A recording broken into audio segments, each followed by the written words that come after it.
The iPad has been around for longer than a decade, and it's made some bold claims, like the claim that it can completely replace your computer. What you doing on your computer? What's a computer? But while it's come a long way, is there really a need for the iPad? Can it really replace your computer? And the bigger question, who's the iPad for?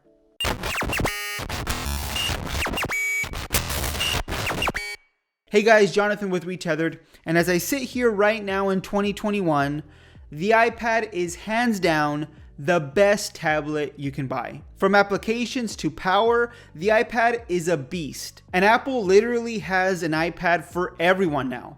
The cheapest iPad is actually called just iPad. It costs $329. It has Apple's A12 Bionic chip, which may not be Apple's best chip, but when it comes to performance, the Apple A12 Bionic is no slouch. That chipset can put most laptops to shame. It's got a large 10.2-inch display, Touch ID, and it runs iPadOS, which is a fantastic tablet operating system.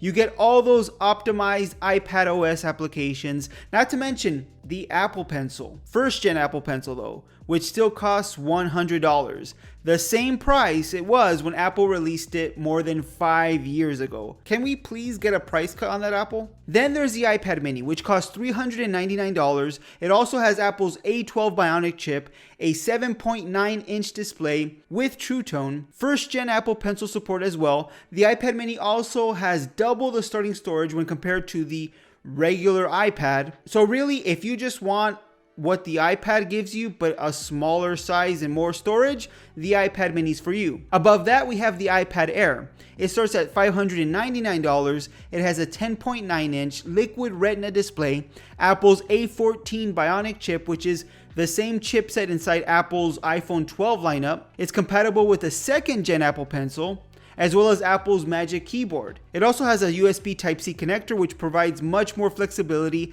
and allows you to connect to more devices. And really, the iPad Air is more than capable of doing anything iPadOS can throw at it. And so far, with these three iPads, we kind of understand what the iPad can do and who's it for. If you want a tablet that's great at consuming media, has a large display, can browse the web with no issues, maybe even play occasional games, and at the same time save as much money as possible, the regular iPad is for you.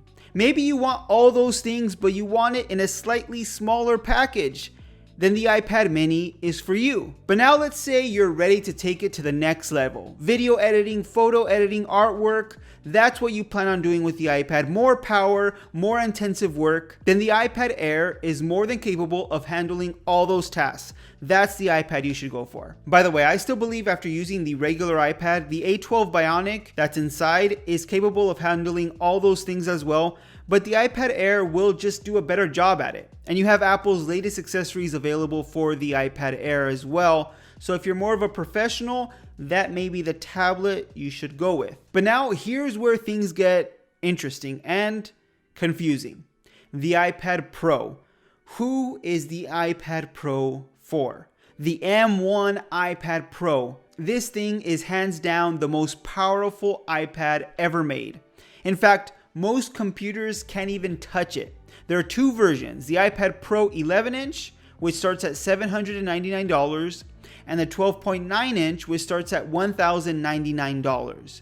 But the 12.9-inch iPad Pro does have Apple's Liquid Retina XDR display, which has mini LED technology and 1000 nits of max full brightness. So this is an amazing display.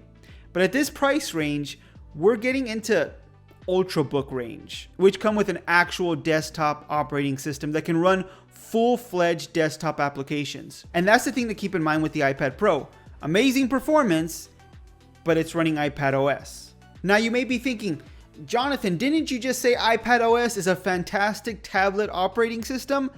And yes, I did. But once again, these starting prices for the iPad Pro, they're getting into laptop range. For example, if we look at Apple's own MacBooks with the M1 chips inside, things get even more confusing. The MacBook Air with Apple's M1 chip starts at $999, and it has double the starting storage. It also comes with a keyboard. Of course, it doesn't have a touchscreen like the iPad does. You can't use the Apple Pencil on it. It doesn't have the XDR display the 12.9-inch iPad Pro does, but you have Mac OS. You have an operating system capable of running actual pro applications like Premiere Pro and Final Cut Pro for video editing. And the iPad, well, it just can't.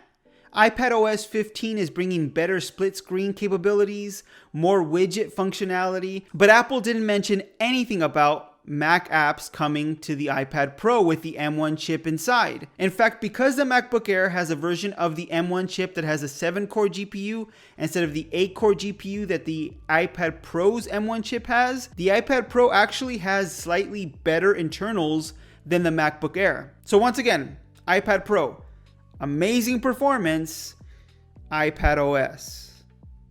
It's kind of like having a car with a turbocharged engine.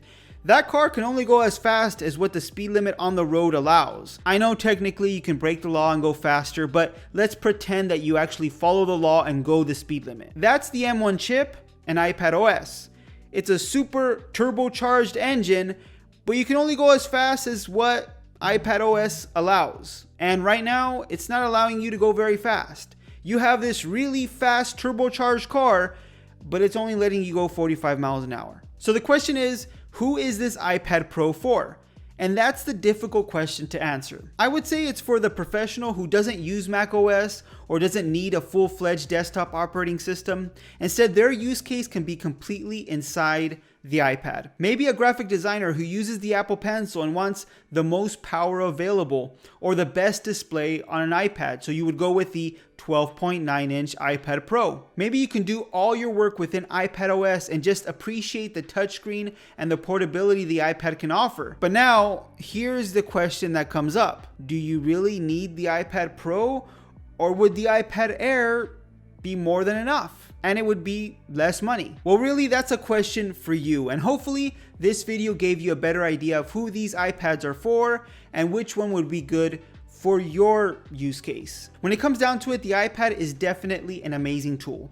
The lower price versions are probably going to be for most people, and when you start moving up that ladder, that's when the lines between what's worth it for you kind of get blurred. But if you like this video, please give it a thumbs up. If you want to see more videos just like this one on tech news, reviews, and opinions, hit that subscribe button and the notification bell icon so you don't miss any of our new videos. Thanks for watching, and I'll see you on the next one.